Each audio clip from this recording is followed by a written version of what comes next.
ایسے کئی واقعات میری زندگی میں ہوئے ہیں، لیکن ایک آپ بیتی میں سنا رہا ہوں آپ کو۔ ایک عورت مجھے ملی، اس نے کہا کہ میرا بیٹا بند ہے، جیل میں ہے، وہ ایک کیس میں، اور ابھی تک 4 سال ہو گئے، لیکن اس کا سزا بھی ابھی سیٹلمنٹ نہیں ہو رہا ہے۔ آج تاریخ لگتی ہے، کل نہیں، پرسوں نہیں، ایسے گزرتی 4.5 سال ہو گئے، تو سزا لگے گی بھی تو پھر وہ میرے خیال میں عمر قید کی سزا لگ جائے گی۔ کہا کہ اس نے مجھے وہاں کہا کہ آپ فلانی کے پاس جاؤ اور اس سے کہو میرے لیے دعا کرے۔ اس کی ماں نے بڑا رویا۔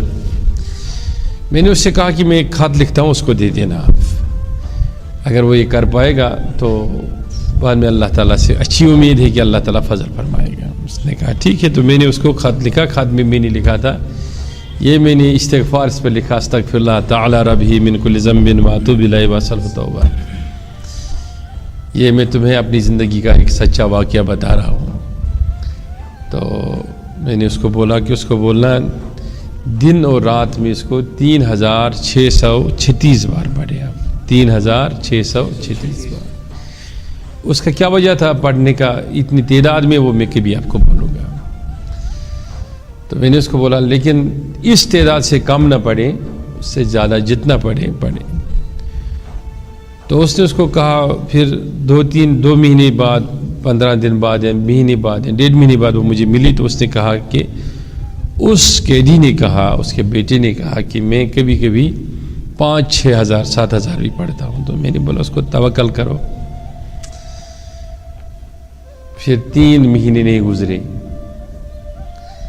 کہ وہ جس کیس میں تھا وہ کیس صحیح ثابت نہیں ہوا، اور اس کو کمپنسیشن کے ساتھ عدالت نے چھوڑ دیا۔ وہ مجھ سے ملاقات کرنے کے لیے بھی ہے، وہ کام کر رہا ہے، کسی باہر کی کنٹری میں گیا ہے، تو یہ ہے کشمیری ہے، تو مجھے ملنے کے لیے آیا۔ تو اس نے کہا، میں نے کہا کہ یہ جو میں نے آپ کو استغفار پڑھنے کے لیے دیا تھا، یہ اس کی کرامت ہے، میرا کچھ بھی نہیں ہے، تو آپ اس کو جتنا پڑھو گے اتنا آپ کو اللہ تعالیٰ فضل فرمائے گا۔